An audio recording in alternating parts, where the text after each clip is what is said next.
All right. Looks like we're Okay, recording. so we're recording. We're doing an empathy circle on Saturday, January 19th, 2019. I'm Lewis Griggs, and Evan and I are co hosting today because Edwin is at in San Francisco.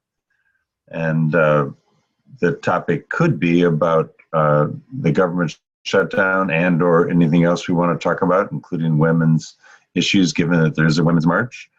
There are four of us here today, so if others don't show up, we'll stay in one room and enjoy each other's feelings, thoughts, and hearing one another and feeling heard. So, as I said, I'm Lewis Griggs. I'm in Berkeley. I'm a lifelong diversity trainer because I'm a straight white male that needed to learn to have greater consciousness myself.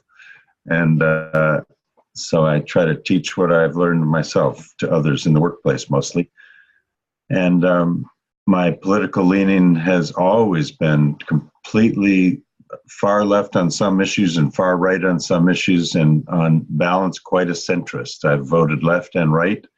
And every time I try to vote with the ethics of the person instead of the party. So that's my brief intro. Evan, maybe since you're the co-host, you go next. Sure. My name is Evan McGore. I'm happy to be co-hosting this empathy circle today. I've always identified as a liberal, and then I've recently been studying more of a needs-based approach when it comes to communication practice, and definitely trying to see everyone's needs, everyone's common needs, and the common humanity in all of us. Claire, do you want to go next? Sure. Hello, I'm Claire. I'm in the East Bay in Richmond, and I suppose I would describe myself as progressive in the sense that the priorities for me are safety for humans and other species, safety for the planet, and people and elements having their needs met in healthy ways.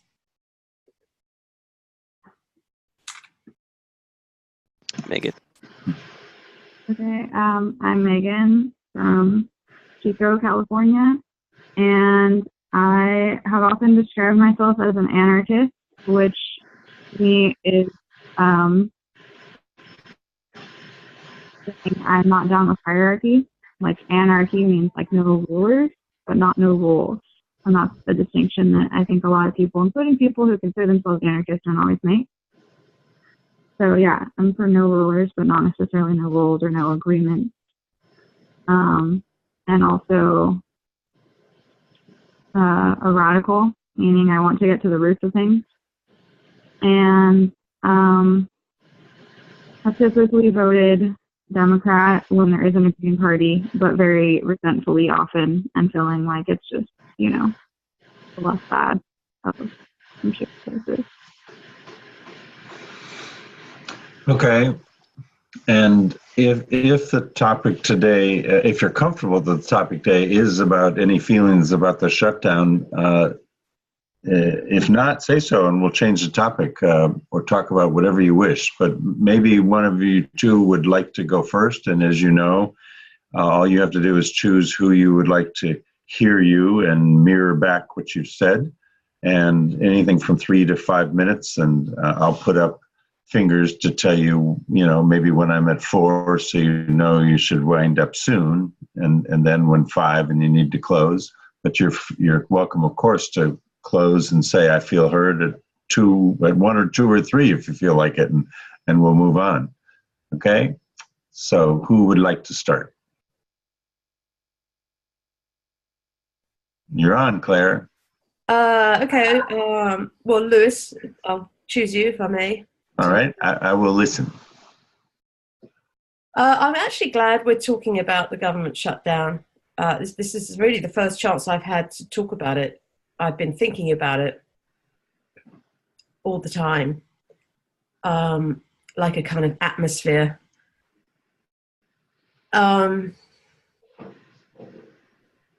I'm very frustrated by it. I feel like it's another example of a government that is there to make a point rather than to do its job. My understanding of the job of the government is to take care of the people. So I feel like this is a failing of government at the moment. Yeah, so I hear that you're frustrated and feel that the government is failing to do its job, which is to take care of the people, and instead it's making a point. And no wonder you're frustrated. Thank you.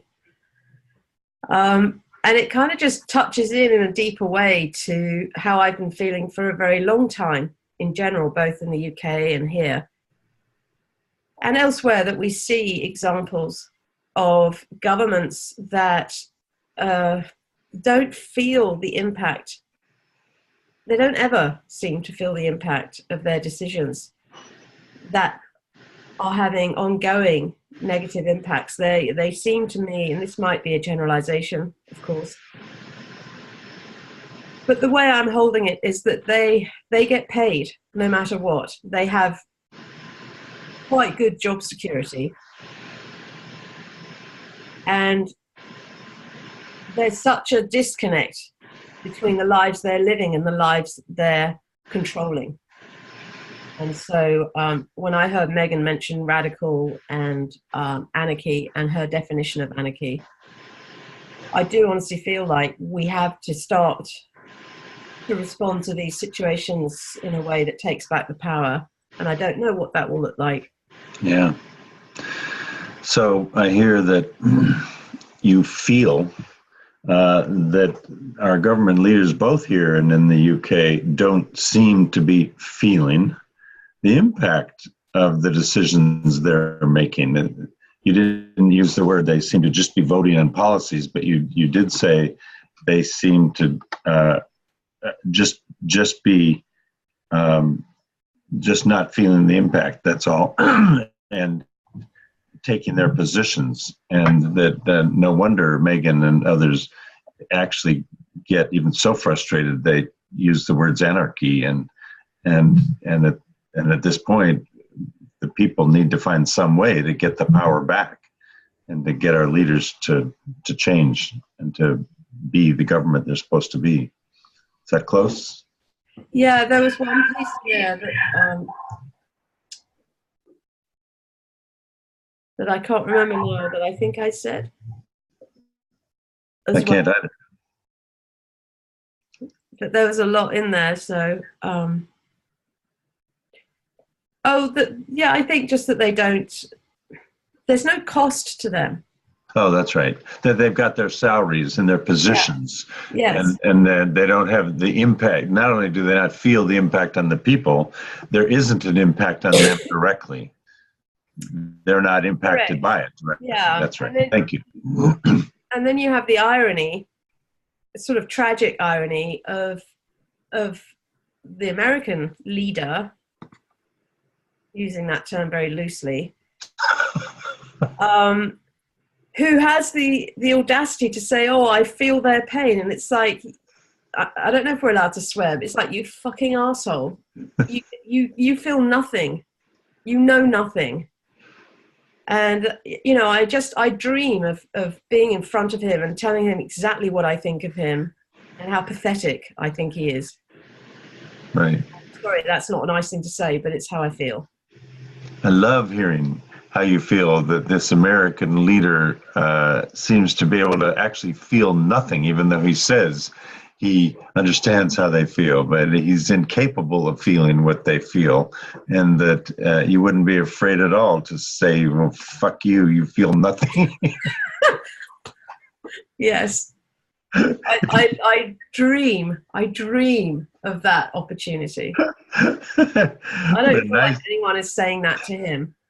Well, I not only hear that that's your dream, I can see that with that dream, you smile deeply. Yeah, thank you. I feel heard. Okay, great. So, all right, Megan, are you willing to try to hear me? I am. I'm listening. Okay. So, in my brief intro, I said I'm quite a centrist, but I'm a centrist because I'm not always stuck in the middle. I have aspects that are far left and far right. And what I mean by that is I don't feel like I have a conflict within parts of myself. I'm not schizophrenic. I just, as a diversity trainer and leader, I really have learned all my life that all human rights issues are just critically valuable to all of us. I mean, you know, your child's my child and your pain is my pain, not directly, I get that, but we really are all one and impacted by one another. And so I don't feel that's charity, and I feel that oneness is a humanness. And you could call that far left. I don't like calling it far left. It just feels true to me. So that's one point, so I don't overwhelm you with everything at once. Yeah. So what I is that when you say you're a centrist, what you really mean by that is that you don't feel a conflict within yourself in like going back and forth or like voting more right or left on different issues, and that it doesn't feel contradictory, but that it's more influenced by your experience with diversity training and really feeling like all human rights issues are important to every human and really connecting to our shared humanity, and that every child like belongs to all of us, and that's not I don't remember what word you used, but it's not like altruism. It's actually just like humanity. Right. Exactly. No, I feel heard about that. And another example of that, just for me, at the heart level, not the head level, is that I think if every child is educated, no matter what their diversity and wealth or poverty, and if every human has proper health, we as a community and as a nation all benefit from that. And that may be considered far left, but again, I don't consider that far left. I consider that human oneness. Okay. Yeah. So for you, everyone having access to education and healthcare is just something that benefits everybody. It benefits the whole community or society, and that while some people might consider that far left or socialist, but to you, that's just again like oneness of humanity. Right. So, as an example now of why that is confusing to some of my friends, because I have friends on the left and right, because I do diversity, I have friends on the left, but because I'm also a straight white male, Stanford MBA, and a centrist registered Republican, I have friends on the right. But how I got that part of me to be true is I believe in free enterprise. I do not believe in unrestricted capitalism, because that's greed and destroys humanity. But I believe in free enterprise. If you could imagine, we're on farms and I fix fences and you milk cows and you cook and you're a doctor, you know, that's called community and humanity. And so I believe in the ability to do that with profit instead of not having some benefit. Actually, all is in our self-interest. So without going further, does that make sense? At least free enterprise and working as a community together profitably. So I hear that in addition to like being connected to like leftist side of things through diversity training, you also, with your background and identity in the world, and that you're registered as a Republican, you have connections to like the more like right side of things, and specifically the part of that you embrace is believing in free enterprise and people's right to like do what they're good at, produce something free, and like every member of the community kind of developing a skill or being able to sell a product, and that's actually good for all of us as well. Right. And my last point, and then I'll close to move on, is that what I consider to be centrist is 2 points that I've said before on other sessions. Is some people consider it left and some right, but since we all have to have registered cars and driver's licenses and passports and social security numbers, which makes sense to me, I don't understand why we don't all have to have numbers and registrations to enter the country, just like I have to have my passport when I enter the UK or France or Mexico, right? And I also don't understand why every gun shouldn't be registered and every gun owner registered to learn how to use one. So I don't understand why the right doesn't want guns registered, but they do want people registered, and the left doesn't want guns registered, but it does want people, or whatever. They feel the opposite ways, whereas I think all of us should be registered, as should guns. Anyway, that's a centrist view for me, and then I'm done. So you're saying the part of you that is your perspective that's more centrist is that you agree with the idea of us all like having like driver's license numbers and social security numbers and being kept track of, and that you would like you agree with people having numbers like that and being kept track of if they're coming into the country, and that you also agree support guns being kept track of, and that you don't understand why on the left and right people are opposing one and supporting the other, and you support both. Yes, I feel heard. My time's up. Thank you. You're on. Okay, I'll talk to Evan. Mm-hmm. I'm listening. Okay, so there's some deeper level stuff I want to dig into, and it's kind of hard to do in short amounts of time. But I'm trying to. There are things that it's something I've wanted to talk about, and it actually is connected to the shutdown. I'm not sure if I'll be able to connect the dots, but I'd love to share my thinking about it. And the first thing I want to talk about, I guess, is property, which I've brought up on the call before, and our idea of who owns what and how someone comes to own something. And that I think we need to unpack this more because it seems like we take a lot of things for granted about it that I'm not really comfortable with. So I'll stop there for now.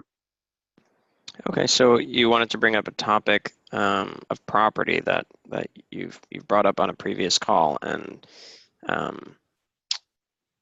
the idea of how different things get to be owned by different people, and how you're not comfortable with that. And with some of the assumptions that are made about it. So when I think about the shutdown and how that relates to the idea of property, one way that's related is, for example, the shutdown is essentially that taxes that have been collected are now not being distributed out for various functions like public benefits, workers' pay, research projects about health and environment, et cetera, et cetera. And some people who have a very conservative perspective might say, well, those taxes should never have been collected in the first place because that was someone's property and it's being stolen by the government. And I actually think that general income and property tax is not a good idea in my ideal world. However, to me, it's kind of like a substitute. Okay, let me get to the point. I think most people in the world who are rich, especially people who are mega rich, don't get there ethically. You show me a really rich person, I'll show you somebody who is involved in some human rights abuses or some destruction of the environment. Okay, I'll stop there for a second. Okay. So you're saying how with the shutdown, tax money isn't being distributed to the right places, And you're saying how some conservatives might say, well, good, that tax money never should have been collected in the first place because taxes are like theft from the people, stealing the money that they own or that they're entitled to. And then you were saying how you actually kind of agree on some level maybe that, that you don't really think taxes are a good idea anyways, in an ideal world. And I'm sorry, what was the last part? The last part was just that I generally think that wealthy people, wealthy people are implicated in like horrible things in this world. Okay, right. Like, so like anyone who, time. yeah. Okay, right. So like people who got rich, you can, show how there was some sort of unethical layer to that anytime that someone got rich. Even if they're not maybe aware of it, although I think you kind of have to turn a blind eye to not be aware of it. And to me, I don't agree with the general leftist argument of paying taxes because you should just give back to the society or whatever, like, or sometimes, I don't know if this is even an argument that people, I don't agree with paying taxes just because to be a kind person or something. To me, like, taxes are like kind of a substitute for paying back for the horrible things that are done as people accumulate wealth. Okay, and I don't think that they're, so you're saying how you feel like taxes is not really charity, or it's not about just like being a kind person or that like is giving back to your community. It's like, no, if you accumulated wealth, probably you hurt people along the way, or you hurt the environment along the way. And it's like a not very targeted way to kind of pay back for that. Okay. So you're saying, I think what you're saying is that like it's sort of a way just to feel a little bit better about like giving back after, doing unethical things to accumulate that wealth. Well, I don't think the people who are forced to do it feel better about it because I don't think they perceive themselves that way. I guess what I'd like to say is that I think instead of an income tax, I'll just say instead of income tax or something, I would rather we have like a pollution tax and better protection of like human rights and worker rights. And then I think people wouldn't be able to get as wealthy without exploiting people, but then we could just not tax them as well. Like if everyone made money ethically, we wouldn't need taxes, kind of. I see. Okay, so you're saying instead of an income tax, there should be taxes on things like pollution. So it's actually preventing people from doing unethical things to acquire the money that they're getting. Yeah, thanks. Okay. It's complicated. Maybe I can come back to it more later. Thank you. Yeah, no worries. It's early morning for me, so I'm doing my best. Cool. So I'll pass it back to Claire if that's all right. Oh, where to go? So many good topics. Yeah, I guess I'll bounce off of the tax stuff. I guess the way that I think about taxes is like if I think about it on a smaller scale, like let's just say we were a community of 10 people instead of a giant country. And, two of the people were willing to do certain jobs that the other 8 people didn't want to do. And then we're like, okay, well, let's just pool our resources to pay those 2 people to do certain things. And they'll have their own authority and systems to do those things.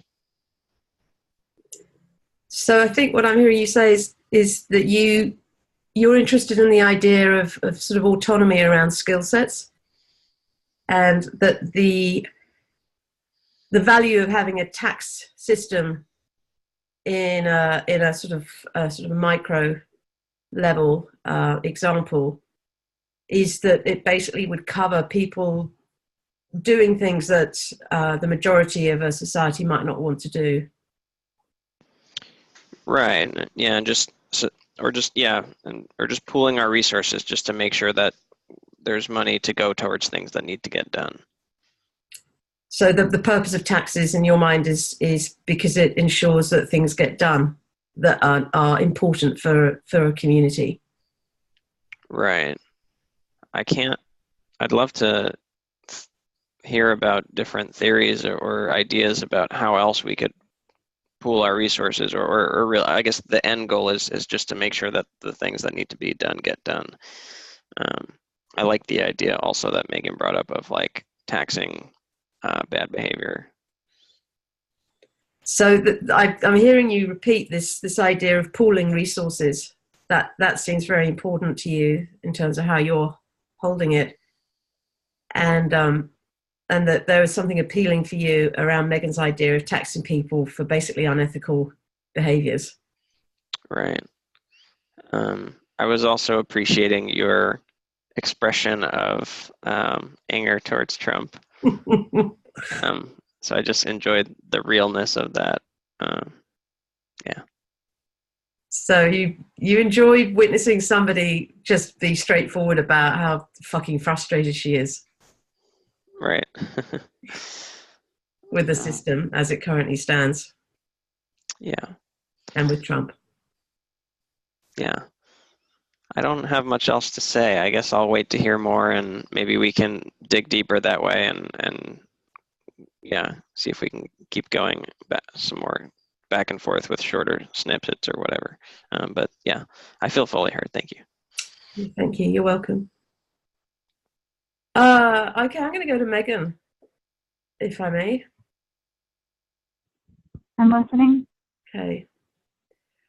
I have to admit, I'm very interested to learn more, you know, in terms of your ideas around taxation and around establishing a sort of a common parlance for this idea that it might be a default setting that if somebody is particularly wealthy, that somewhere along the line, that is itself evidence of being either knowingly or unknowingly involved in abuse of civil rights or planetary rights. I'm adding in planetary rights.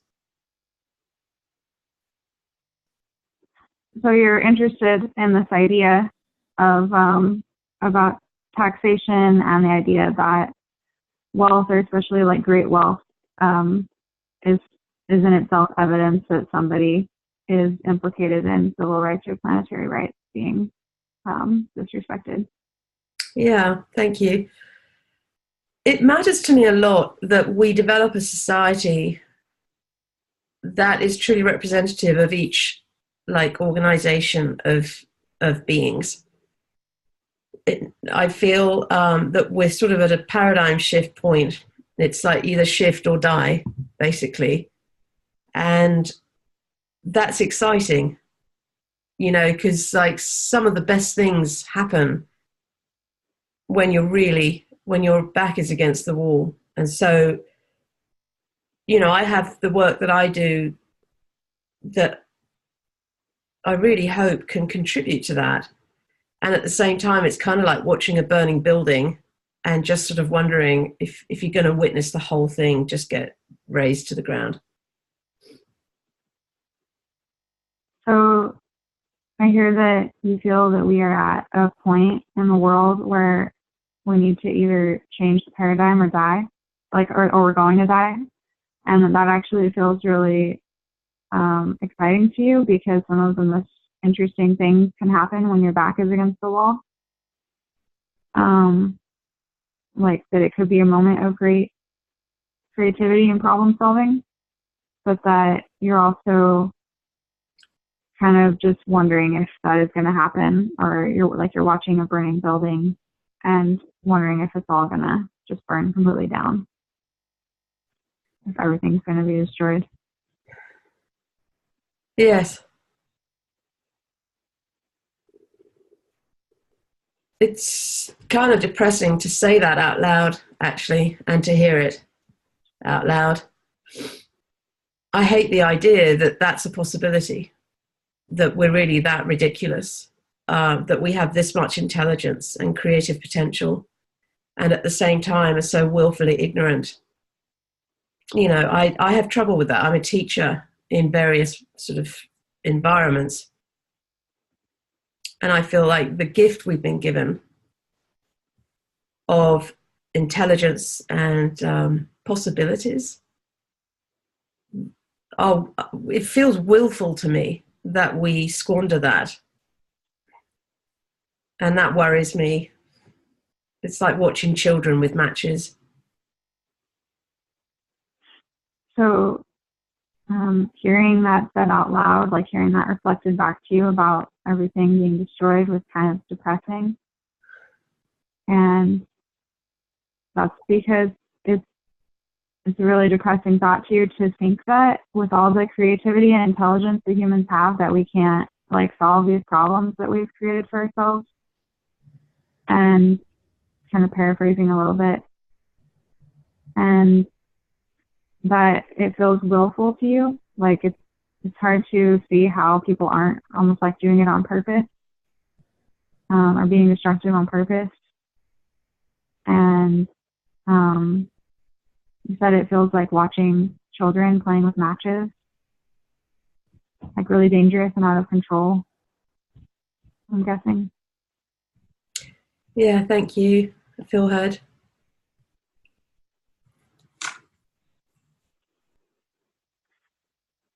Okay. I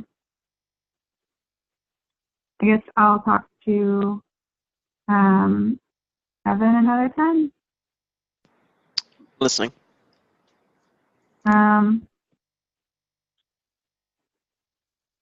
There's a couple. I'm not sure like what I want to focus on. Like I kind of could talk about what I talked about before a little, or I could talk about how I also feel and have thought for a long time that we're kind of like heading into a period of extreme social collapse, like another dark age.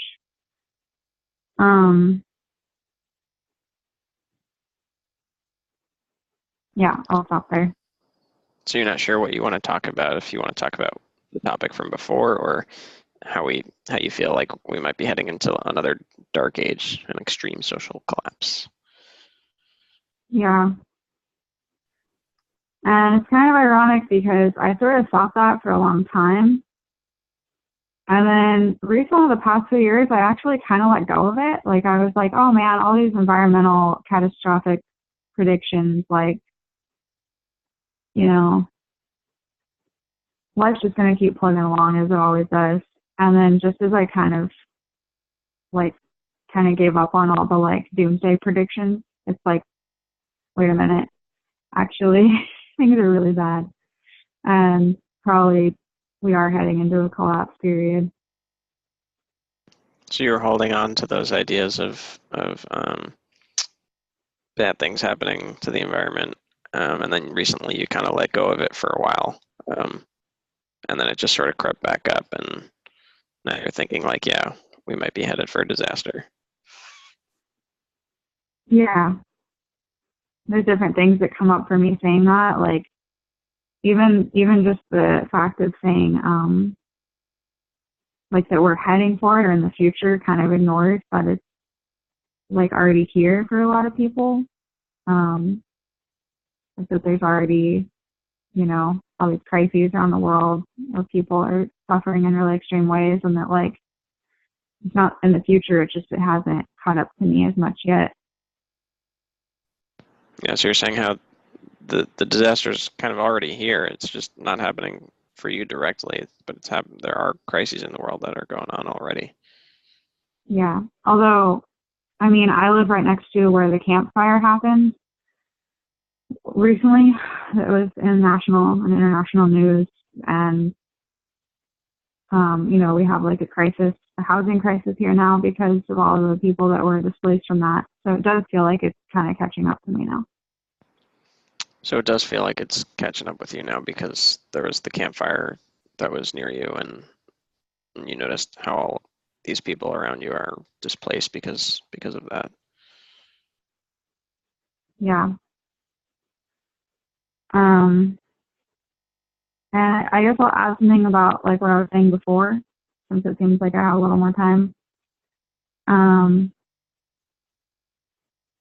I imagine people might get really mad. Some people might get really mad about me saying, oh, if you're wealthy, that like that automatically means that you're implicated in something bad. But like it just doesn't make sense to me to not recognize that, because I've had problems even as a unskilled laborer finding jobs that I feel ethically okay with. Like almost everywhere that I've ever worked I've felt implicated in generating more waste than I'm comfortable with, or like they didn't have good recycling programs, and it weighed really heavy on my conscience, or there was like other things, other issues. Like every job I've ever had has had serious ethical issues, and that's just as like a wage laborer. So how can the people who own the businesses not be implicated in these ethical problems? Yeah, so you're saying how you recognize that some people might get mad when they hear you say like pretty much every wealthy person must be, have some unethical behavior behind that. But even as a non-skilled laborer, you yourself have found yourself working for companies that pretty much every time have either been engaging in unethical behavior themselves, or even just having practices that sort of put you in the position to do things like with bad recycling practices or whatever it is. Yeah, or like just that there's always ethical quandaries at jobs that I've had, and like serious ones. For me, it's really hard to be in integrity with myself, and it's in some ways, to me, it feels like in order to get by in this world, in this like society, this capitalist construct we have, in order to pay my bills or whatever more easily, like it gets easier the more I'm willing to turn a blind eye and ignore those ethical quandaries. And it just seems like we don't recognize that enough at all. Yeah, so you're saying how the companies you've worked at have had serious ethical dilemmas, and it almost seems like it's the way society is constructed is that it's easier to pay your bills the more that you turn away from the unethical stuff that's going on. Mm-hmm. I guess that's my time. Thanks for hearing me. I know it's kind of depressing. No worries. Cool. Lewis? Okay, Evan. Yeah. I'll time you guys. Okay, great. Yeah, so I'm feeling the juicy depression in the air. It's great. Great way to start the weekend, 3-day weekend. Yeah, I don't even know where I want to go. Well, while you think about it, I'll just say I can feel that. You said that well, and I hear it, and I can feel it as well. Right here among four of us and all around us, there's lots of it. Yeah. I like the idea of discussing like unethical companies that we've worked for. Not that I want to talk about companies that I've worked for, but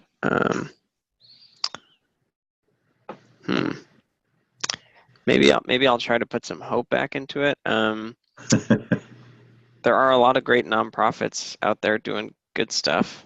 I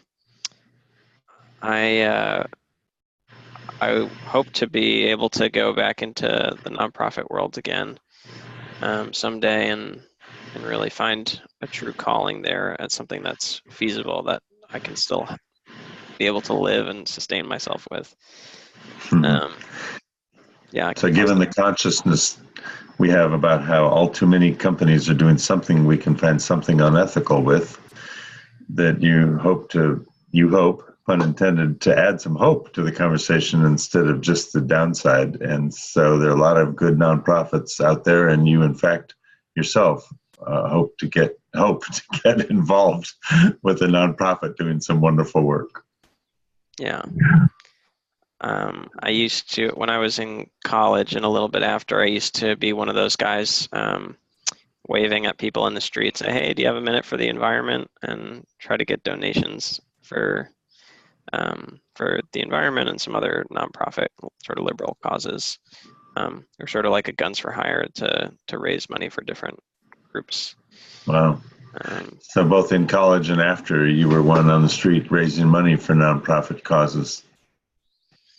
Yeah, it was a fun job. I've never been outside so much in my life. I think that was good for me.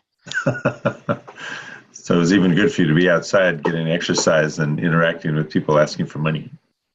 Yeah. Having said all that, yeah, I mean, obviously can't ignore the harsh reality of what's going on today, and just hoping that things do get better and that humans do eventually realize the consequences, hopefully when it's not too late. Okay, so given the mixture of depression for what's going on around the world, you still have hope that things get better. Sure I do. Yeah, I feel fully heard. Thank you. Okay. All right. Well, Claire, your turn to hear me. Okay. Let me just turn the timer off. Okay, I am listening.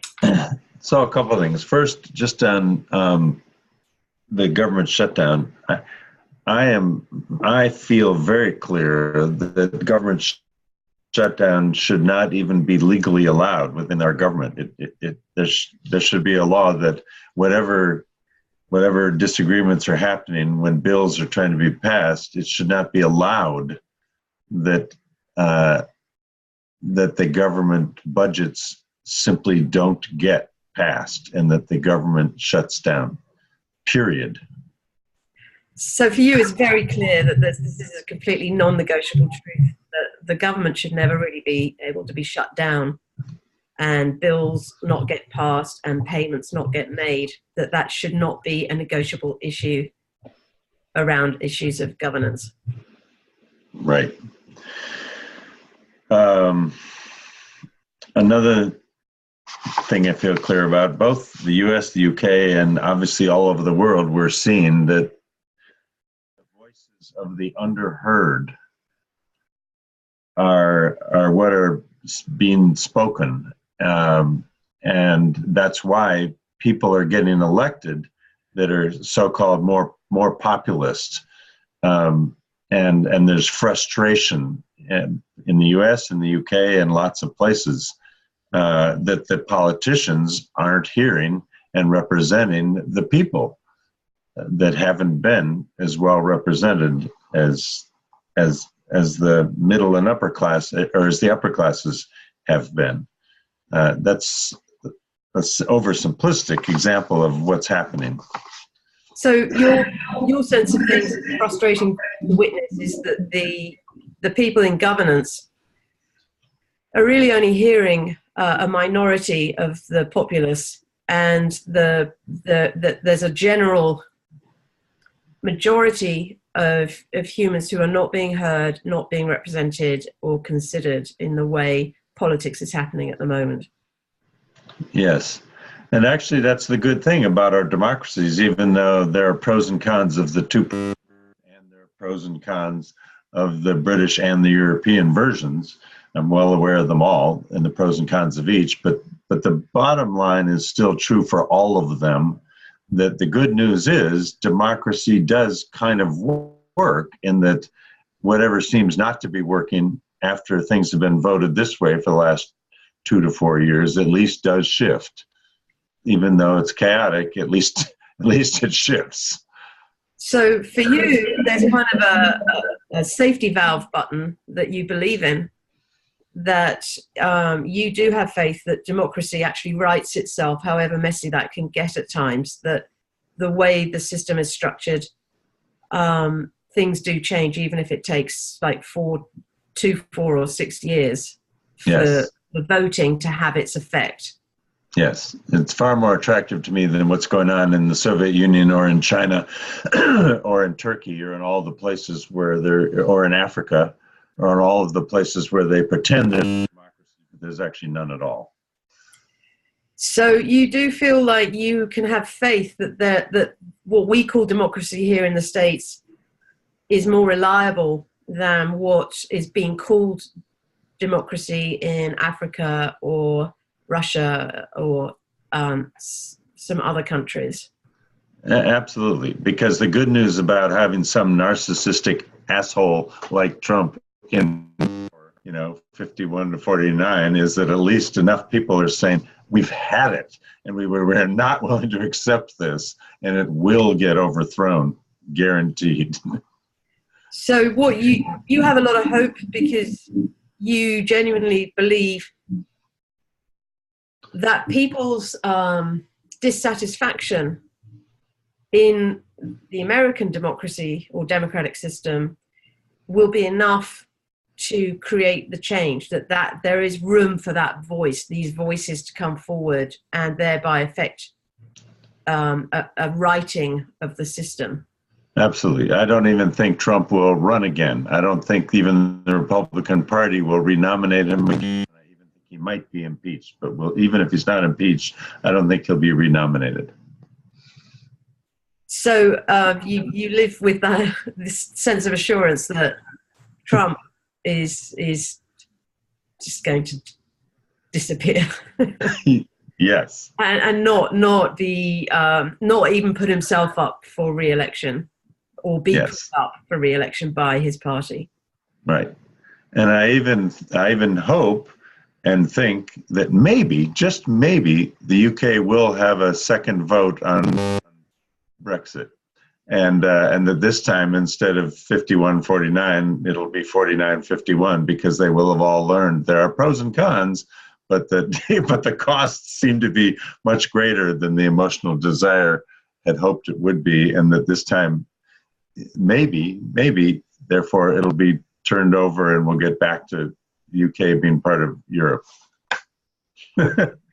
So there's a hope in you, and even a belief, perhaps, that we might be moving towards a second referendum on Brexit in the UK, and it would bring you pleasure to see the vote turn so that the UK does in fact stay part of the EU.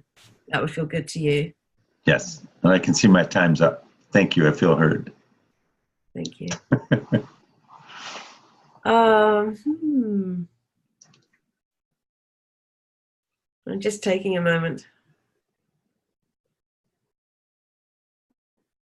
So I'm going to go with Evan. I'm listening.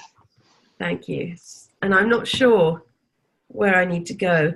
I can say to start with that I felt very grateful to you specifically for wanting to remind the room about hope. I had noticed that the more I spoke, and it's not always this way, but because the alchemy can occur, but the more I spoke to my fears, the more they seemed to dominate the environment. And it sort of perpetuated this sort of downward spiral as far as hope goes. Yeah, so you're saying how you're grateful for me reminding the room about hope, and because you noticed the more that you spoke to your fears, that the more that it kind of dominated the environment, as you said. Yes. And that's an interesting thing about change, is it's slightly unpredictable in terms of the impact of talking about my feelings. So sometimes, I've noticed that because I talk about my feelings on something, that those feelings change. And that I see as like a saving grace. It's like that ability to address something and therefore see it begin to shift itself, like from doomsday to hope, for instance, is cool. But it was also a bit sad to notice that wasn't what was happening. When I was talking about it, it was actually just making me feel worse. And I'm not really sure why that is, like why sometimes talking about what seems to be can actually alchemize it. and sort of transmute it, and why sometimes it just seems to further like sink in. Yeah. So you're saying how it's kind of a saving grace that with that emotions can shift sometimes just by addressing them. But then, today in this circle, that wasn't happening. The more that you were talking about it, it was just kind of sinking you deeper and deeper, and you're wondering what's the difference between, when scenario A happens versus scenario B. Yes, exactly. I am wondering about that.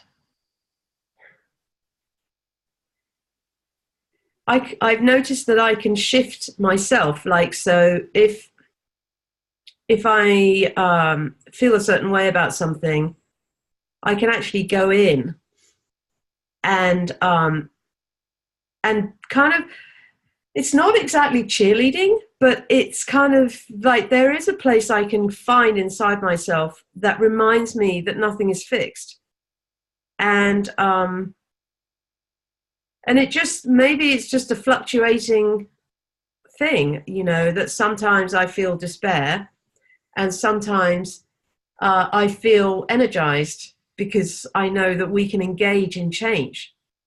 And again, as I've mentioned and you've reflected back, right now, I'm not really sure what makes the difference. You're noticing how you have, on top of things, you have this ability to go sort of deep within yourself, and you have this place where you can remind yourself that nothing is fixed. So you sort of have that, but at the same time, you notice that maybe it's just a fluctuation between these different trends happening, where sometimes it's this way and sometimes it's the other way. Yeah, and it may just come down to body chemistry. Because we're everything. We're physical and we're emotional and we're sort of mentally oriented. We've got these three elements. So it might simply be a reflection of feeling physically weak, and therefore that influences how much energy I can like rely on, like a hovercraft, like to sort of lift me up or not. Yeah, so it could even just be as simple as sort of the chemistry of what's going on with us, and sort of how much fuel you've got left, whatever that chemical is. Yeah, exactly. So right now I have to confess I do feel slightly despair, and I know that won't last forever. So you're feeling the despair, but it's not fixed. Yeah, it's not going to last forever. Yeah, it won't last forever. Thank you. I feel heard. Cool. I'll bring it back to Megan.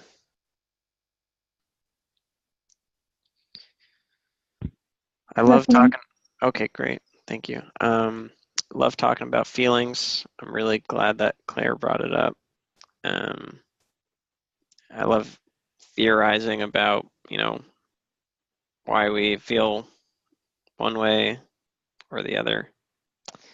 So maybe I'll try to just add some thought to that.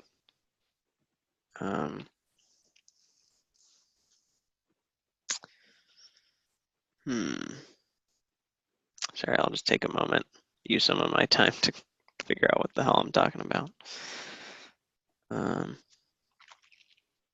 Would you like a reflection of what you said so far? Sure.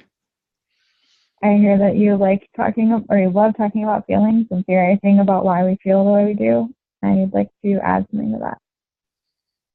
Yeah, I would like to. Do I have anything to add? That's the question. Right, so we're talking about, yeah, I've always been a believer in talk therapy, just the simple idea that by bringing awareness to your emotions, that they'll likely shift.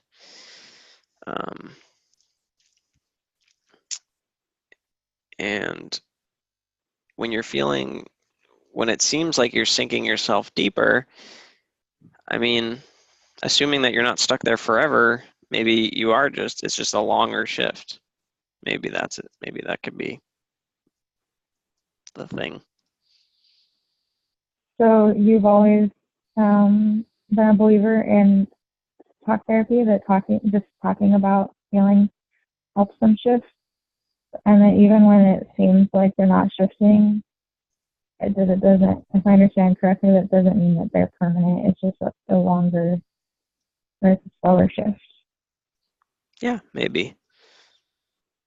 I'm sure, but then again, I'm sure there are times where therapists have worked with people and they just seem to be stuck for a long time. And, but who knows, maybe it's just not the right, maybe they just haven't brought the right awareness to a different piece of it that's just missing from the conversation. So you're also wanting to acknowledge that, like, there's probably people who can be really stuck feeling a certain way for a long time.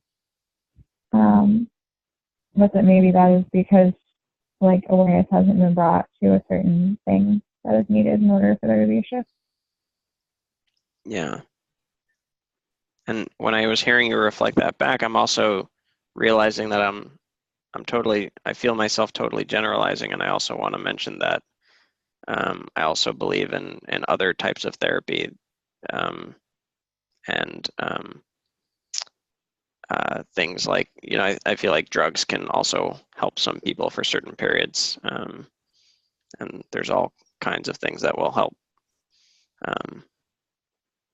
So I don't believe in only one answer. Yeah, you're wanting to make it clear that you're not saying talk therapy is the only answer to everything, and that there can be other strategies like drugs or other therapies. Yeah. I really don't have much else to add for now, but I'm excited to hear what you guys have to say, and maybe I'll find something else to bounce off of. All right. You don't have to reflect that back. I feel fully heard. Thank you. Sorry about my phone here falling. So I'll have my computer running soon. Okay. I'll talk to Lilith. Lilith? Okay.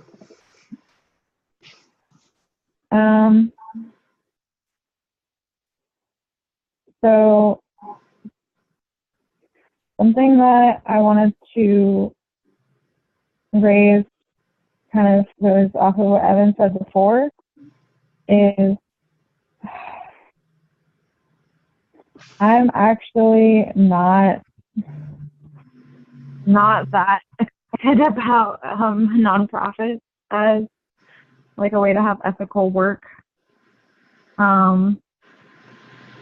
This kind of relates to what I was saying about like being a radical and like talking about getting to the root of things. Well, when I think about, okay, what's the root of where's the money coming from for nonprofits?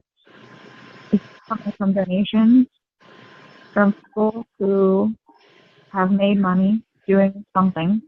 And like I said, I think like most money making in this world has ethical implications.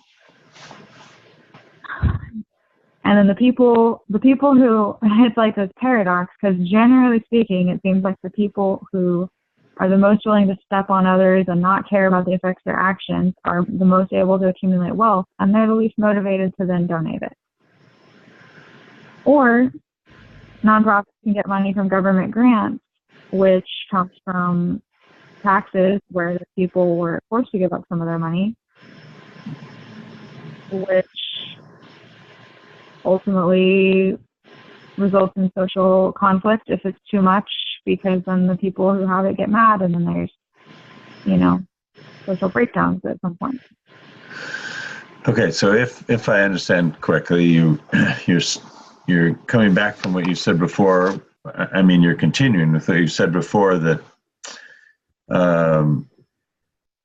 that too many of the people who make lots of money were only able to do so because something unethical was created that hurt the environment or hurt people, and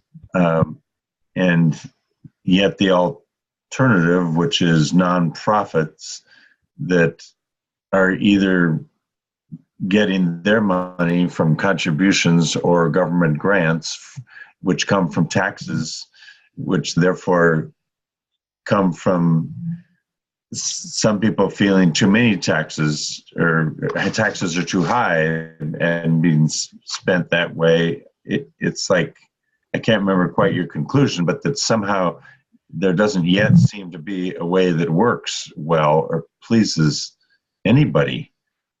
Or is it just the rich that are unhappy with the taxes being too high that are going to those things? Well, it just doesn't seem sustainable to me. Right. I mean, and I don't want to make the perfect the enemy of the good. Like there's a lot of nonprofits doing work I really appreciate. I just also, I'm still seeing issues with the whole sustainability of the structure. Right. So I understand you're just wondering how it's sustainable at all, because certainly a lot of nonprofits are doing wonderful things. You just accurately see that the system has so many faults, it doesn't seem to work perfectly for anybody. Yeah, without costs. I think that probably a more sustainable model, like in a way, I agree with what you said, even though at the beginning, even though I might use some different terminology, like about like community and everyone just kind of contributing their skills, like you said, the doctor and the person who grows food and et cetera, like, and wanting, and I support like freedom about that, although I'm getting distracted by lots of different kind of ideas, but like that there might be a certain reliability and almost like being assigned a job sometimes, because people like are looking and looking, but then I also don't want people to be like too constrained either. What I'm really wanting to, I guess, bring up is that I'm not really, I guess I'm not feeling particularly hopeful in general. It kind of feels like there's a lot of lose-lose scenarios. Like with the shutdown, it's like, okay, well, either we can get all of our services back, but then there's like a wall, which is, to me, is a disaster, and it's just like a sign of like tribalism and regressive human behavior. Or we can like go without the services longer, which honestly is my preference. Like if it comes to getting government services or building a wall, like I say no government services. Like let's wait them out. But I realize that is really hard for people, and that we're going to have to make a lot of adjustments. But it's something that I've sort of been expecting for a long time, and I think that we need to like build more sustainable systems and take care of each other in more sustainable ways. Wow. So if I hear some of your, sorry, just the last part, if you want to reflect, I was kind of fumbling through at the beginning. Right. So what I hear and feel is your quite understandable uncertainty about whether any of this is sustainable, because sometimes it just feels like just getting a job is simpler and not paying attention to all this, and yet that doesn't work either, because then you notice and think about the costs of everything, including the shutdown and people not providing services and not being paid. And yet it's a trade between that and the wall. In some moments you think, well, fine, let's live without the services because the wall's even worse. But so what I really hear is you don't have an answer, and that's not a judgment. You don't have an answer because you really do feel and see the confusion of how on earth to make this all sustainable. And it has you feeling quite I'm not sure what the word is. Depressed is too strong a word, but More like grimly accepted. great. Thank you. Yeah, accepting, grimly accepting, if I hear you correctly. Yeah. All right. I will share if I have another moment, just and I guess in the spirit of like things that might be hopeful. I mean, and I'm also not that hopeful about it, but about actually being implemented. But like one model that I've been more hopeful about is the model of the worker collective, where workers own a business together and there's no boss. Because it seems to me like most of the time when there's hierarchy and in decision making, it causes problems that I feel like I have time to go into right now. But there's a couple of businesses. There's AK Press is this like sort of like anarchist book publishing company that runs their business model as a worker collective, where all the people who are members, like they make decisions together. There's no hierarchy. And there's this other business called the TISA Collective that they do board games that help teach about social issues. And they produce like training materials. And they run their business as a cooperative or collective as well. Mm-hmm. I think that could be a model that combines the best aspects of sort of a nonprofit with the for-profit. So I hear that at least you know that there are a couple of workplace collectives that, without hierarchy, at least have people making decisions jointly. AK Press, I think, was one of them. I don't remember the name of the other one, but it does training and makes board games and things like that. And at least it gives you hope to know that it might be possible to have a balance of working together to produce products and services in a collective way. Yeah. Okay. Is that my time? Yeah. But. Okay. Thank you. Okay. Okay. All right, Evan, I guess your turn here. I'm listening. So, I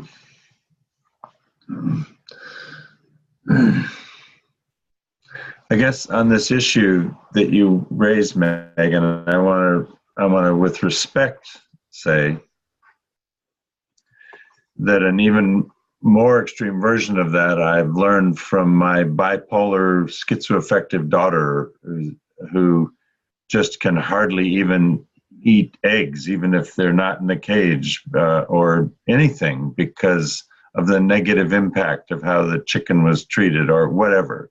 And so she's so sensitive with her amazing sensitivity that she can't not feel how everything on this earth got created, and how therefore can I possibly even tolerate eating anything, or wearing anything that was created there that way. So, and the only way I know how to lovingly hear her and feel what she's saying is to recognize she's absolutely accurate about all of that being true. There's no denial about it. And there's some way in which just to survive and wake up and, eat and do something, that we all have to figure out what the balance is. But some of us have a chemistry, not a denial system, but a natural chemistry that enables us to at least do what we need to do without that amount of sensitivity breaking us down, and yet with enough sensitivity to make choices to help change when and where we can, okay? That doesn't mean any of us does it perfectly. It means we all do what we can. So before I go on, I guess I need to see if that makes sense, Evan. Yeah. So you were saying with respect to what Megan said, that your daughter with her amazing sensitivities, she sort of feels the impact of everything with each little action. like eating eggs and, how the chicken, thinking about how the chicken was raised and so forth. And then you're saying how we all sort of, with our different chemistries and our different balances, we all sort of find our own way to try and balance thinking about the impacts versus, just doing what we need to do to move on and continue. Right. So is my example in my own individual life is I not only love being a father and a monogamous husband who loves my wife, and I love my daughter and I love my son, and so I'm at least giving love there and educating them and feeding them, etc. But then professionally, I learned that as a straight white male who was cross-culturally ethnocentric, it actually became my work to not only learn but to teach others how to bridge our cultural differences. And therefore, in the workplace, I've for 42 years helped change the ability for people to relate effectively across all of our differences and understand each other better and value each other's differences. So I feel like that's a huge benefit, even though, as you say appropriately, I'm doing it in Exxon and in Hewlett Packard and in Procter & Gamble and in corporations and in government agencies and in educational institutions, every single one of which is an imperfect organization who's doing some things that are negatively impacting the environment. So I'm trying to help improve human interactivity and improve the organization so it can do things better at the same time that it's doing things imperfectly. Yeah, so you're saying how you have this role at home of being involved with your family, and at the same time you've been doing this work for 42 years because you said you're a straight white male and you've been using what you learned to teach others how to bridge cultural differences, but you are doing that in these corporations, which are negatively impacting our society in various ways, but so there's sort of like a balance there. You've been doing all this work. Right, and the positive aspect of it all, even though they're all imperfect, is, well, look at what's behind all. First of all, we're all human beings in these amazing, miraculous bodies that live and breathe and love. Wow. And think and feel, mind, body, spirits. I'm so optimistic about that. It's a miracle. And we're in clothes that got made somewhere and, wow, by somebody. And look behind us. We're sitting on chairs and we're in computers now and we're talking to each other, this amazing technology. And we fly on airplanes and we drive cars and we're in walls to keep us out of the rain. And it's like, wow, humans made all of this.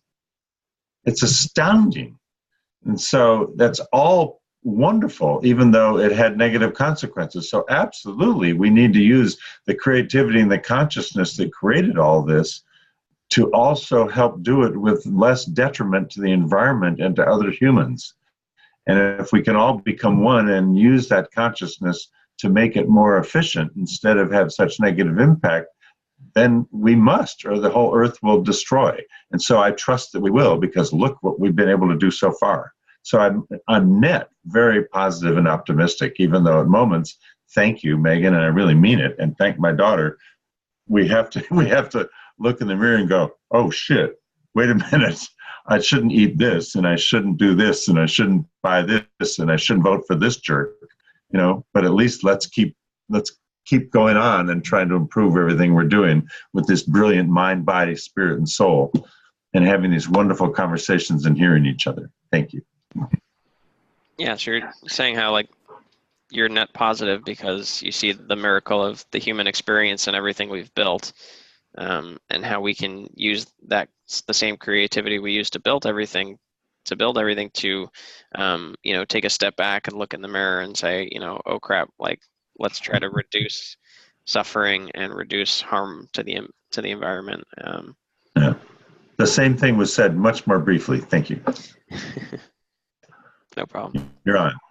All right. Claire, will you listen? I'd be honored. All right, thank you.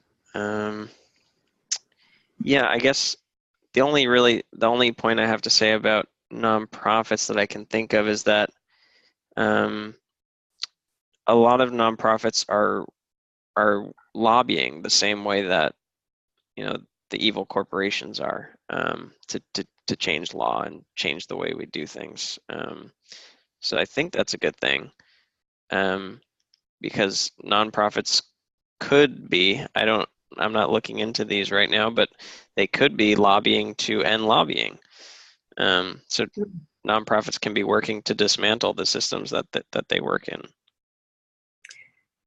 So it sounds like you feel that it's a positive that the non-profits are behaving the same way as the for-profits in terms of lobbying, using lobbying as a way to get bills through, and that might be more advantageous. That's the part I'm not clear on. It might be more advantageous than the other option for non-profits, which would be to be attempting to dismantle the system that allows lobbying in the first place. Right. Well, yeah, I was kind of responding to Megan's point, which I think was a great point about how nonprofits are, like we shouldn't need them. I think maybe was what she was saying, and happy to hear her clarify later if she likes. But totally agree. But I think nonprofits can do that. They can try to dismantle the need for nonprofits with the right laws passed. But obviously, that's super difficult. So ultimately, the advantage for all of us of having nonprofits, the existence of nonprofits, is that that they can render themselves extinct, right, if they do a good job of improving the quality of life for all. Yeah, and get the laws passed that make them no longer needed. And get those laws passed that again renders them unnecessary, because now we'd be in a situation where the system is in fact self-maintaining at a positive or neutral impact. Right. The only thing is that a lot of times when I hear great ideas that I like, and then I try to Google nonprofit that does XYZ, I usually come up with nothing. But I know that there are also very large nonprofits that have a lot of the donation money that are just doing so many things within these large nonprofits. But sometimes I wish there was an easier way to find nonprofits that are doing these specific things that it seems like thousands and thousands of liberals are talking about.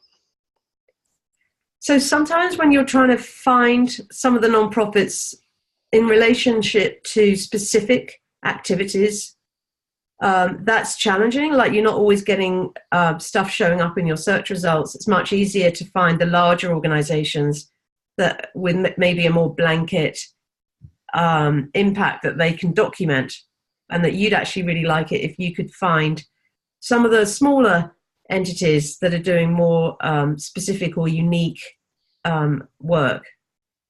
Yeah, I thought it was pretty amazing that there was a Kickstarter that raised so much money for the wall.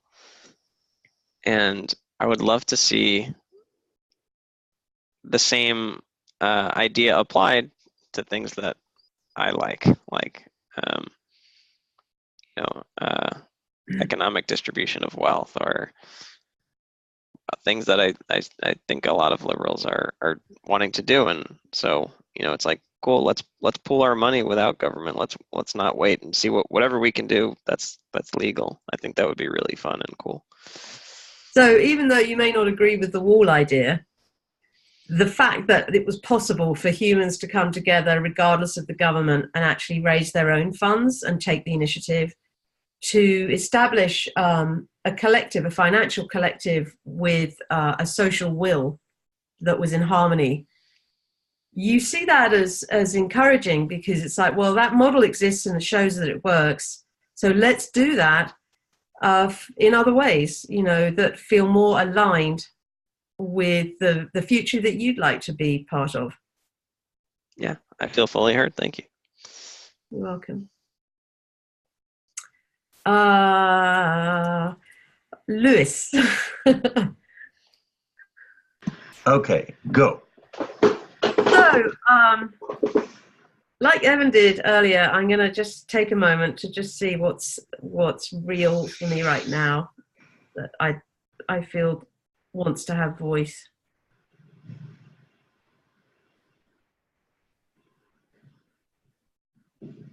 I am inspired. I'm feeling inspired by like the various ideas that I'm hearing. There are only 4 of us in this room, and yet there is so much diversity in terms of ideas for creating a better world, however we might define that, but it sounds like I'm hearing the definition being quite similar, where people are getting their needs met and innovation has a chance to show up in ways that are socially responsible. Could somebody mute themselves? I'm hearing sounds. It's distracting. Huh. Is it? It went away. Okay, thanks. So I'm grateful. I noticed myself as I was listening, for the last sort of half hour or so, that a feeling of appreciation and gratitude came up in me around the listening, and that maybe it's a reminder for me that sometimes the listening needs to go on for a while. And I don't have to be the one being listened to, but to witness the listening, that does create an alchemy. And so I found that appreciation, noticing, and gratitude actually did the work of changing me from pure despair to curiosity and engagement. That's nice. And by the way, I think the sound you might have heard, do you hear it again? I did, yeah. It's because I'm in an apartment.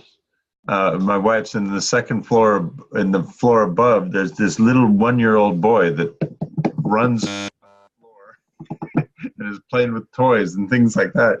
And what I've learned about this technology, you're not going to have to repeat this, but what I've learned about this technology is that little sounds that don't sound very loud to us at all sound 3 times louder to the recipient through the technology at the other end. It's interesting. Anyway, so when I'm not speaking, I will mute. Anyway, so what I hear is really nice to hear is that you feel a shift within yourself from feeling sometimes a little down, and in this case with this group of 4, to feeling up and enlightened, just because of the benefit of hearing the diversity of each other's perspectives and having everybody feeling heard. It doesn't have to be you who feel heard. It's you hear others and you feel them feeling heard, and you hear and you take in some of the different thoughts they have, and that stimulates you. And overall, you just feel better from the process of listening and hearing to one another. Yes. Is that correct? Yes, because what happens is that I have the experience of appreciation and gratitude at the desire for humans to hear each other, and that really touches me deeply. That's really nice. It's like I hear that I hear and feel that you really benefit emotionally, not just intellectually, from hearing and feeling others feeling heard. Yes. And I have mixed feelings about having it validated in the way I'm hearing you validate, in the sense of saying, well, that's really nice, or that's great. Because in a way, with all due respect, as a listener, I don't, if someone's listening to me and then they're going to evaluate what I'm saying, even though it sounds like an affirmation, it also renders me sort of slightly self-conscious, like, oh gosh, am I going to be doing a good job? And I don't want to be evaluated for what I'm saying as much as the respect I feel at someone taking the time to listen at all. That's the piece that I love. Thank you. I hear that whereas just being heard, it feels really wonderful, and hearing others feel heard feels really wonderful. To be uh, complimented and is like being evaluated for that, and that in a way that depletes from just having it be on its own. Thank you. I appreciate you hearing that. Thank you. I appreciate you saying that. I needed to hear that. Okay.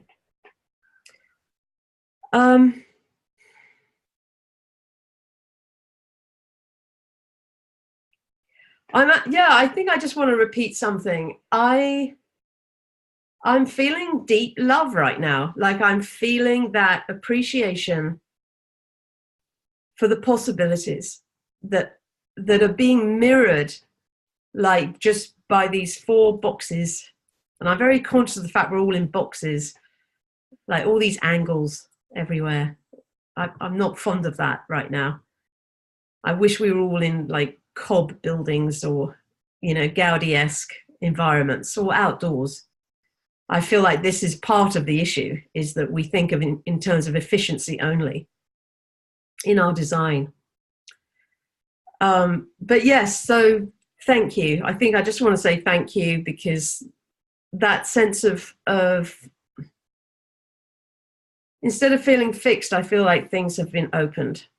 And I appreciate that from all of us together today. I hear that even though you don't really love being in boxes, that you actually feel really appreciative of your own feeling of love that comes from just being together and hearing one another.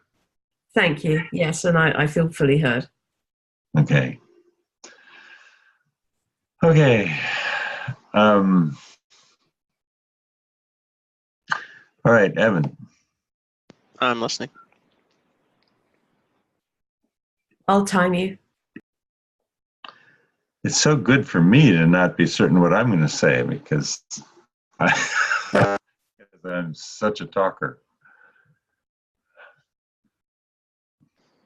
So you're saying it's a good thing that you're not sure because you're a talker. But I also I want to thank you, Claire, for saying what you said, because what I do love most about these every time is exactly the same thing, the feeling for me. I almost don't care as much about the intellectual understanding of different perspectives, even though I value that. But I care more about the feeling of hearing different perspectives and different feelings, because that helps me feel not only closer to others, but it helps me feel safer to share mine and to feel heard and seen as well. And I just find that the second most great gift, besides life itself, is the feeling of being seen and heard and loved at all levels of intimacy, including this one. So you're saying thank you to Claire, and how the feeling is really the most important part for you. I think that was the essence of it, but let me know if I missed something. No, exactly.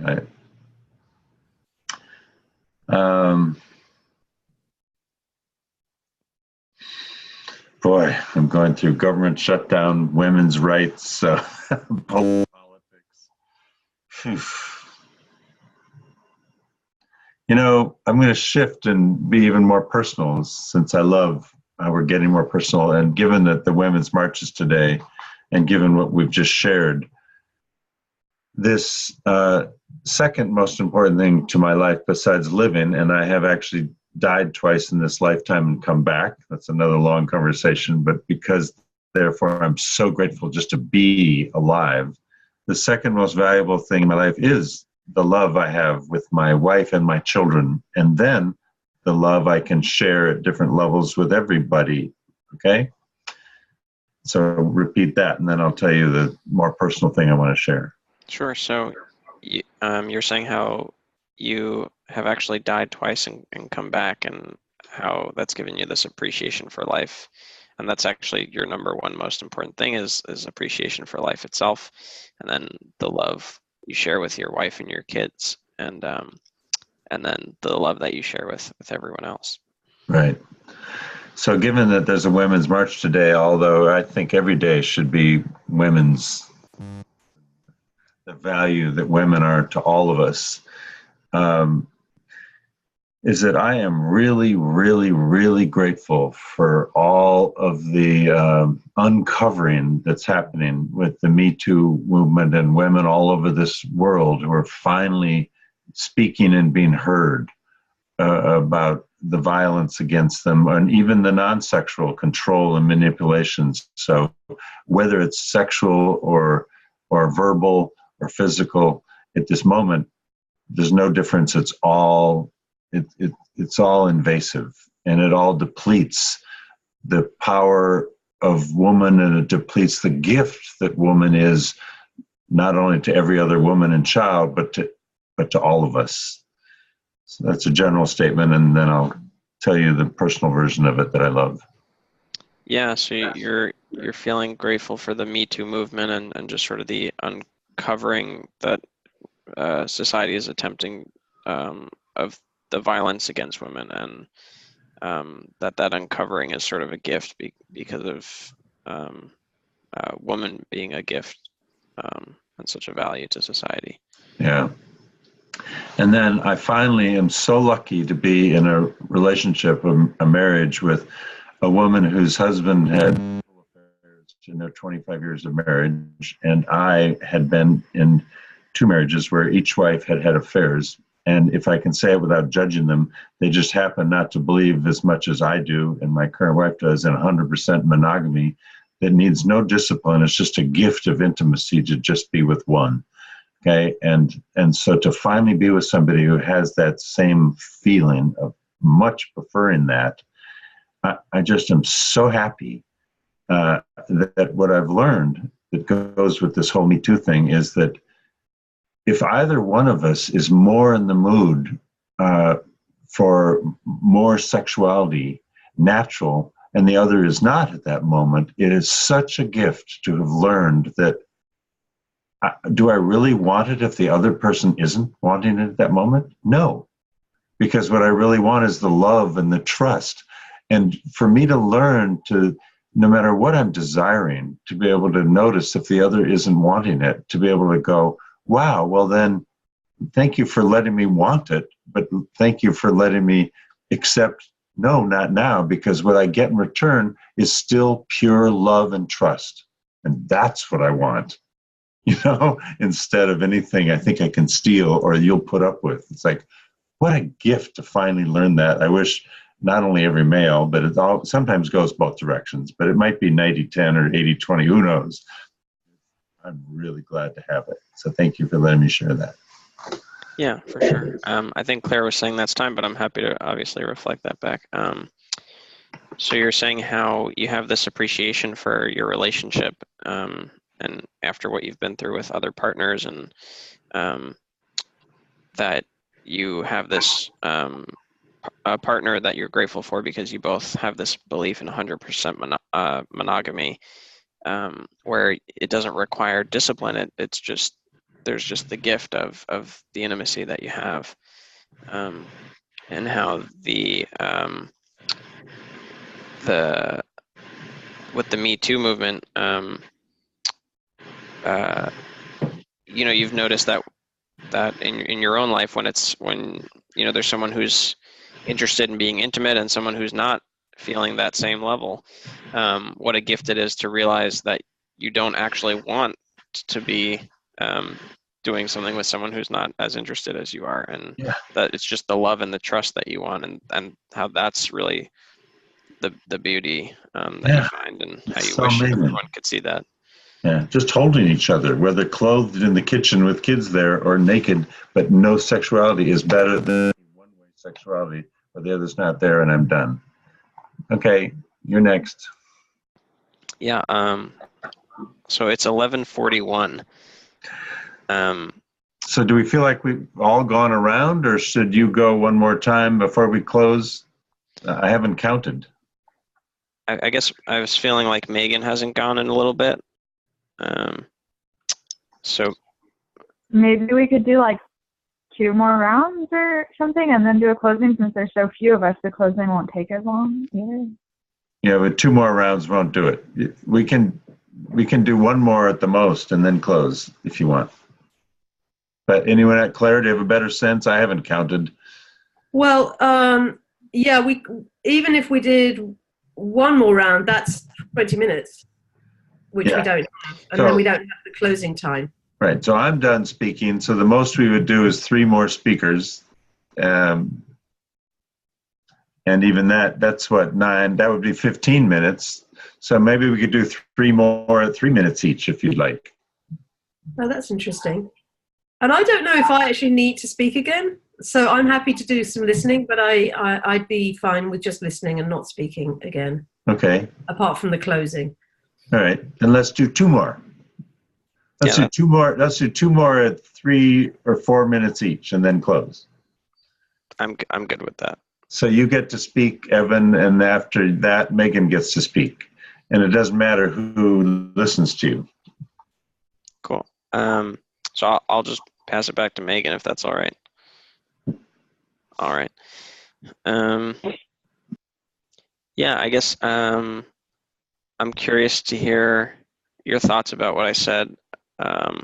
If you wish to share a response to what I said about nonprofits being able to dismantle the need for nonprofits. So you're curious to know my thoughts about that idea of nonprofits dismantling, like working to not be necessary. I feel fully heard. Thank you. Okay, then, hey, you want to say anything else? Nope, I have nothing else to share. Thanks. I don't have a lot to say. Okay, I'll speak to Claire. All right, I'm listening. Okay, I don't have a lot to say about that. Like, generally it sounds like a good idea, although I think what it brings up for me when I think about nonprofits is a general challenge with prioritization for myself, that I'm torn between wanting to focus on like what's the most important possible thing I could focus on and put my energy towards, versus getting so caught up in that I end up doing nothing. But then I go into a cycle where I'm like, okay, well, I just need to do something. But then it feels kind of frantic, and I start doing something, and then I'm like, oh, this isn't really what I most want to be doing. It doesn't really feel like the most useful thing, and then the cycle repeats. So I think what I'm hearing you say is that you have a really strong desire to do what you would define as good work in the world, however that shows up for you. And at the moment, it might be feeling like it's more reactive, in the sense that you kind of are choosing the things that are most urgently in front of you, and that's leaving you with a feeling of dissatisfaction, that there isn't perhaps more of a sense of volition and thinking something through, and then being able to fully commit to it so that you can really feel good about how you're engaging and what results you're getting. That's actually kind of part of the cycle. I would say right now I'm almost in the other, like the opposite part of the cycle, where I'm like, no, I don't want to rush in and be reactive. I want to think carefully. But then I do question myself and kind of feel guilty of like, oh, I should just be doing something rather than sitting around waiting to figure out the perfect thing. Okay, so in fact, what you're experiencing at the moment is perhaps a sense of dissatisfaction that you are taking your time to find something that you feel like you can really commit to, and that there's a feeling of guilt because that waiting time could have been spent doing at least something, and there's a quandary there around effectiveness, I think, and contribution. Yeah, so there's a catch-22, and that like I ultimately do like I think feel better about trying to be thoughtful rather than rushing in, but that there is like some guilt I live with when it feels like my thoughtfulness is maybe taking longer than it should or something. So there's that evaluating that's going on inside you, that's making it perhaps even slightly challenging to to hear what the right next step is for you, because there's another voice that's trying to hurry you up a bit. Yeah. So that was kind of my response to Evan's question, which probably wasn't quite what was expected, but that's kind of what comes up to me when I think even about supporting different nonprofit endeavors. There was something else. I think it was kind of related to that. I don't know.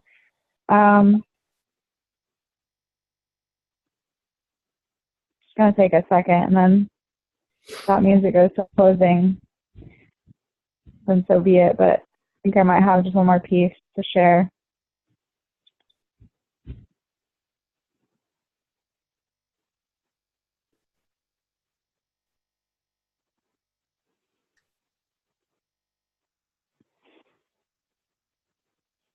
Yeah, this doesn't feel ideal, but I guess as maybe the last thing, I'll just say that kind of similar to that, like trouble with prioritization, as far as like what work I'm doing in the world to like contribute.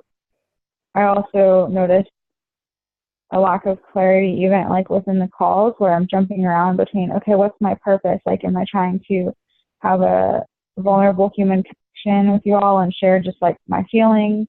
Or am I wanting to talk more about theory, political theory, you know, because sometimes I do share more of my feelings when I get off these calls, and I'm like, wow, I really would like to get into more of the theory stuff. But then if I focus on that, there might be less like, you know, heart-to-heart connection. And it's like I'm not even, I feel like I'm jumping around a lot with that.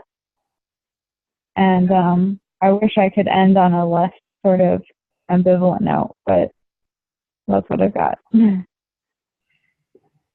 So I think what I'm hearing is maybe some frustration at a small amount or some amount of confusion for you around whether it's better to focus on the theory or whether it's better to focus on the feelings, and just a desire for more clarity in general about what's a good way forward for you, whether it's through this forum of engaging or the actual choices you're making outside of this forum for how to contribute positively to social betterment. And that you'd like more clarity around that.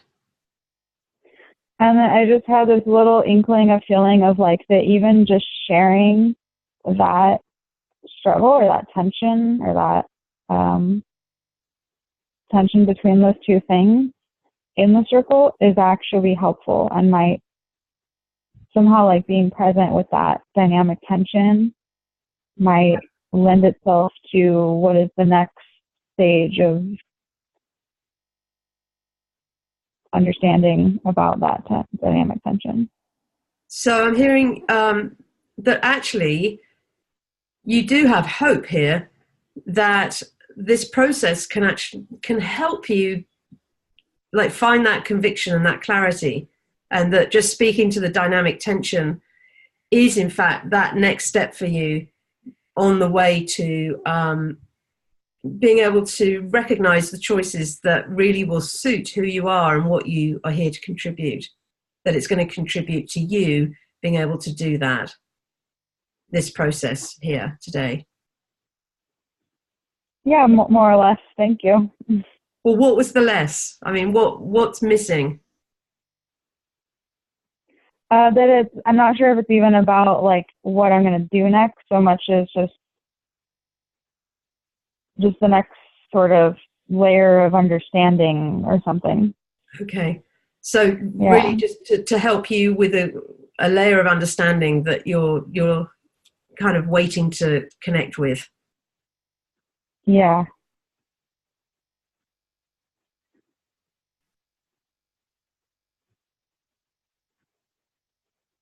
Yeah, thank you. All right. You're welcome. Okay.